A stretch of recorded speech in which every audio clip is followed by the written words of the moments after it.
नमस्कार और स्वागत है इस खास पड़ताल में। आज हमारे सामने आमिश त्रिपाठी और भावना रॉय की किताब है धर्मा। हाँ, Dharma, decoding the epics for a meaningful life. और इसका 7वां अध्याय काफी दिलचस्प। हाँ, 7वां अध्याय, जिसका सवाल बहुत सीधा है पर गहरा भी।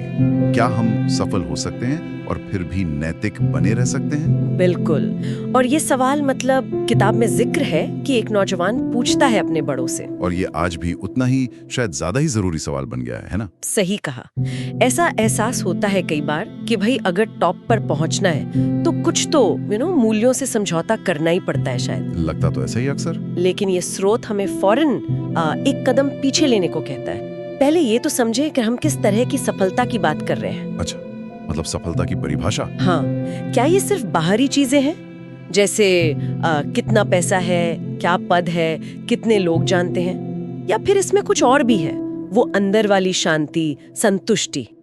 ये बुनियाद तय करना बहुत जरूरी है। और जैसा आपने कहा, ये अध्याय एक बातचीत से शुरू होता है जहाँ यही दुविधा है, क्या आज की दुनिया में नैतिकता मतलब अव्यावहारिक हो गई है, सिर्फ कहने की बातें? हाँ, क्या ये सिर्फ एक आइडियल है जो असल में काम नहीं आता? और यहीं पर ये स्रोत मतलब ये किताब एक बहुत अहम नजरिया लाती है। क्या? ये सफलता की जो मॉडर्न धारणा है ना, उसे धर्म के लेंस से देखती है। अच्छा। और यहाँ धर्म का मतलब वो समझना जरूरी है, सिर्फ पूजा पाठ नहीं है। हाँ, वो नहीं। स्रोत इसे बहुत बड़े फलक पर देखता है। कर्तव्य, सही आचरण, किसी चीज का जो असली स्वभाव है वो, और वो सिद्धांत जो पूरी सृष्टि को संभाले हुए। तो सफलता के संदर्भ में इसका मतलब हुआ? इसका मतलब हुआ कि हम जो भी कर रहे हैं, जो सफलता हम चाह रहे हैं, उसे एक बड़े मकसद से, एक नैतिक ढांचे से जोड़ना। अच्छा, तो ये तो पूरी बात को ही एक अलग लेवल पे ले जाता है। चलिए इसी को थोड़ा और खोलते हैं फिर। हाँ। स्रोत कहता है कि आमतौर पर समाज सफलता को कैसे देखता है। ज्यादातर तो नंबरों में, है ना? जी। बैंक बैलेंस कितना है, फॉलोअर्स कितने हैं, अवार्ड्स, बिल्कुल, गाड़ी कौन सी है, घर कहाँ है, पद क्या है, ये सब बाहरी चीजें हैं। और ये पैमाने कई बार मतलब अधूरे होते हैं, धोखा भी दे सकते हैं। धर्म जैसा इस किताब में समझाया गया है, वो सफलता को एक संतुलन के रूप में देखता है। बैलेंस। किस चीज का बैलेंस? बाहरी दुनिया में जो आप हासिल करते हैं, आपकी उपलब्धि, और आपकी अंदर की दुनिया में जो शांति है, स्थिरता है, उसके बीच का संतुलन। ये दिलचस्प है। और स्रोत इस बात पर जोर देता है कि महत्वाकांक्षा मतलब आगे बढ़ने की इच्छा, वो अपने आप में गलत नहीं है। बिल्कुल भी नहीं। ये एक बहुत जरूरी बात है। कई बार लोग सोचते हैं कि अगर आप आध्यात्मिक हैं या नैतिक हैं तो आपको महत्वाकांक्षा छोड़ देनी चाहिए। हाँ, ऐसा माना जा। लेकिन स्रोत कहता है नहीं। श्री कृष्ण का उदाहरण देखो। उन्होंने अर्जुन से कभी नहीं कहा कि तुम सफलता की इच्छा छोड़ दो या मैदान छोड़कर भाग जाओ। नहीं, बिल्कुल नहीं, बल्कि लड़ने को कहा। लड़ने को कहा, जीतने को कहा। कुरुक्षेत्र में कृष्ण का उपदेश त्याग का नहीं बल्कि सही कर्म करने का था। उन्होंने अर्जुन को अपना क्षत्रिय धर्म निभाने को कहा। लेकिन उसमें एक शर्त थी। हाँ, शर्त ये थी कि इस कर्म को, इस सफलता की इच्छा को धर्म से जोड़ो, एक बड़े उद्देश्य से जोड़ो, और जो नतीजा आए उससे अनासक्त रहो। अनासक्त मतलब डिटैच्ड। हाँ, डिटैच्ड। अपना बेस्ट करो, पूरी लगन से करो, सफलता की इच्छा भी रखो, पर उसके फल में चिपक मत जाओ। और सबसे जरूरी, तुम्हारा कर्म सिर्फ अपने लिए ना हो, वो धर्म के लिए हो। यही अनासक्ति योग है जिसका जिक्र है। तो महत्वाकांक्षा एक एनर्जी की तरह है, एक शक्ति। सवाल ये है कि उसका सोर्स क्या है और उसकी दिशा क्या है। एग्जैक्टली। और यही पर वो बहुत पावरफुल लाइन आती है जो स्रोत में है।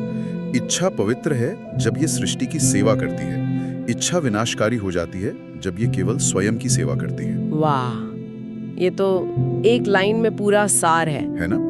ये लाइन धर्म और अधर्म के बीच का जो बारीक सा फर्क है ना, उसे एकदम साफ कर देती है। कैसे? अगर आपकी महत्वाकांक्षा, आपकी सफलता की दौड़ दूसरों का भला करती है, समाज को कुछ बेहतर देती है, तो आपकी इच्छा नेक है, पवित्र है, आपका रास्ता धर्म का है। और अगर आपकी सफलता दूसरों को कुचल कर मिल रही है, उन्हें नुकसान पहुंचा रही है, या उसका मकसद सिर्फ आपके अपने अहंकार को बड़ा करना है, अपना कंट्रोल बढ़ाना है, तो वही इच्छा वो विनाशकारी बन जाती है, वो अधर्म है। इसका मतलब ये हुआ कि आप कितने सफल हैं, इससे ज्यादा जरूरी ये है कि आपकी सफलता का मकसद क्या है। नियत, इरादा। क्या सब कुछ उसी पर आ जाता है? स्रोत का मुख्य तर्क इसी तरफ इशारा करता है। इंटेंशन, इरादा। वही कसौटी है। वो स्रोत सिर्फ थ्योरी नहीं देता, वो हमें महाकाव्यों से बड़े जोरदार उदाहरण देता है। जैसे रावण का उदाहरण लीजिए। किताब याद दिलाती है कि रावण कोई ऐरा गैरा विलेन नहीं था। हाँ, ये बात सही है। हम उसे सिर्फ बुराई का प्रतीक मान लेते हैं, लेकिन उसमें गुण भी बहुत थे। अरे प्रकांड विद्वान था, वेदों शास्त्रों का ज्ञाता, कुशल राजा, महान शिव भक्त, शक्तिशाली योद्धा, सोने की लंका थी, पुष्पक विमान था। मतलब आज के हिसाब से देखें तो सुपर सक्सेसफुल जिसे कहते हैं ना, वो था। हाँ, बाहरी तौर पर तो कोई कमी नहीं थी। बिल्कुल शिखर पर था, लेकिन फिर भी उसका पतन हुआ। क्यों? स्रोत कहता है कि इतनी प्रतिभा, इतनी सफलता के बाद भी उसमें एक चीज की भारी कमी थी। वो क्या? विनम्रता और सही इरादा। उसकी जो महत्वाकांक्षा थी वो ज्ञान और समृद्धि तक ही नहीं रुकी। वो धीरे धीरे हर चीज पर, हर किसी पर कंट्रोल पाने की एक भूख बन गई, बेलगाम भूख। अहंकार।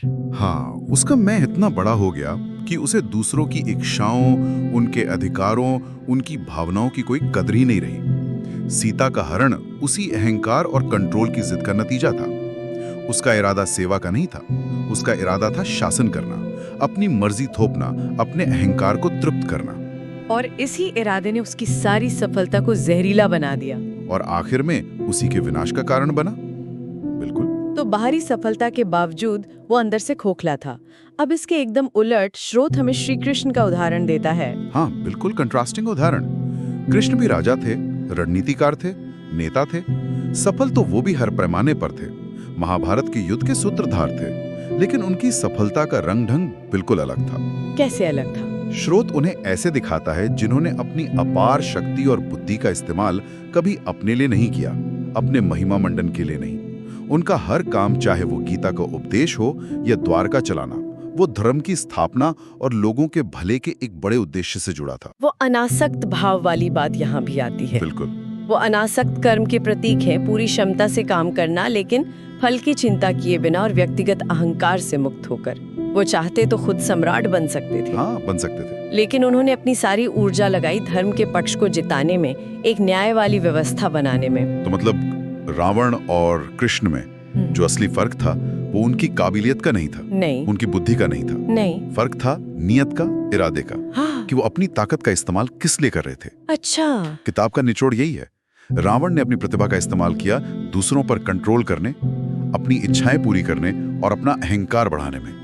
कृष्ण ने अपनी अद्भुत प्रतिभा का इस्तेमाल किया धर्म की रक्षा करने, दूसरों की सेवा करने और समाज में संतुलन लाने में। यही है वो लाइन, नैतिक और अनैतिक सफलता के बीच के। हाँ, वही निर्णायक रेखा है। आपकी काबिलियत, आपकी सफलता, ये सब जरूरी है, पर उसका उद्देश्य क्या है? उसका बहाव किस तरफ है? सिर्फ मैं की तरफ या हम या सृष्टि की तरफ? यही चीज उसकी नैतिकता तय करती है। ये वाकई में सोचने वाली बात है, क्योंकि हम अक्सर सफलता को बस उसके बाहरी रूप से देखते हैं, कितना पैसा, कितनी पावर, कितनी शोहरत। लेकिन ये स्रोत कह रहा है कि उस चमक के पीछे देखो, इरादे ओ देखो। बिल्कुल, क्योंकि बाहरी सफलता भी लंबे समय तक तभी टिकती है जब उसकी नींव नैतिक हो, मजबूत हो। स्रोत के मुताबिक सच्ची सफलता वो है जो आपको बाहर की दुनिया में तो काबिल बनाए ही, साथ ही आपके अंदर के चरित्र को भी निखारे, आपको ज्यादा शांत, संतुलित और संतुष्ट इंसान बनाए। और ये तभी होगा जब महत्वाकांक्षा स्वार्थ से नहीं, सेवा भाव से जुड़ी हो। हाँ, जब वो बृहद कल्याण, ग्रेटर गुड से प्रेरित हो, जब आपकी सफलता सिर्फ मेरे लिए नहीं बल्कि हम के लिए मायने रखती हो। तो अगर हम इस पूरी चर्चा को समेटें, इस अध्याय से जो हमने समझा, मुख्य बातें क्या रहीं? पहली बात तो ये कि सफलता और नैतिकता ये साथ चल सकते हैं, दुश्मन नहीं है। हाँ, ये सबसे बड़ा मिथक है जिसे स्रोत तोड़ने की कोशिश करता है। ये बिल्कुल मुमकिन है, पर इसके लिए हमें सफलता की वो पुरानी परिभाषा जो सिर्फ बाहरी चीजों पर टिकी है, उससे आगे बढ़ना होगा। उसे दोबारा परिभाषित करना होगा। हाँ, एक ज्यादा समग्र, हॉलिस्टिक नजरिया अपनाना होगा, जिसमें बाहरी कामयाबी तो हो, लेकिन साथ में अंदर की शांति, संतोष, जीवन में एक मकसद, ये सब भी हो। ये सिर्फ डेस्टिनेशन तक पहुंचना नहीं है, ये भी है कि आप उस सफर में कैसे इंसान बने रहते हैं। और दूसरी, शायद सबसे अहम बात, वो इरादे वाली। आपकी सफलता की कहानी का हीरो कौन है? आपका अहंकार या आपका सेवा भाव? बिल्कुल सही। आपकी महत्वाकांक्षा किस चीज को पानी दे रही है?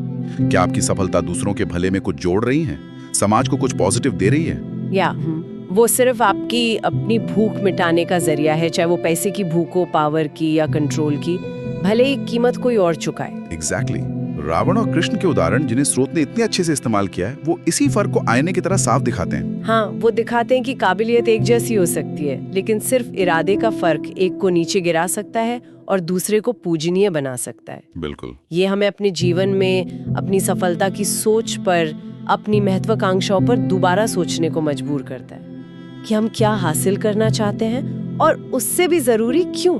निश्चित रूप से। और ये स्रोत हमें एक कदम और आगे सोचने को भी उकसाता है कि हमारी जो व्यक्तिगत सफलता की दौड़ है, उसका असर हमारे आसपास की दुनिया पर क्या पड़ रहा है। अच्छा। हाँ, यहाँ एक विचार है जिस पर सोचा जा सकता है, जो सीधे तौर पर स्रोत में नहीं है पर जुड़ा हुआ है। आज हम एक हाइपर कनेक्टेड दुनिया में है ना? हाँ। सोशल मीडिया, ग्लोबल इकोनॉमी, सब कुछ जुड़ा है। हाँ, ये तो है। तो ऐसे में क्या किसी एक इंसान के कामों का, खासकर जब वो सफलता की सीढ़ी चढ़ रहा हो, उसका असर पहले से कहीं ज्यादा फैल नहीं गया है, ज्यादा दूर तक नहीं जाता? शायद हाँ। अगर हाँ, तो क्या इसका मतलब ये नहीं कि अपने इरादों के बारे में सोचना, नैतिक रूप से सोचना आज पहले से कहीं ज्यादा जरूरी हो गया है? ये एक अहम सवाल है। हाँ, ये एक सवाल है जिसके साथ हम श्रोताओं को छोड़ सकते हैं सोचने के लिए।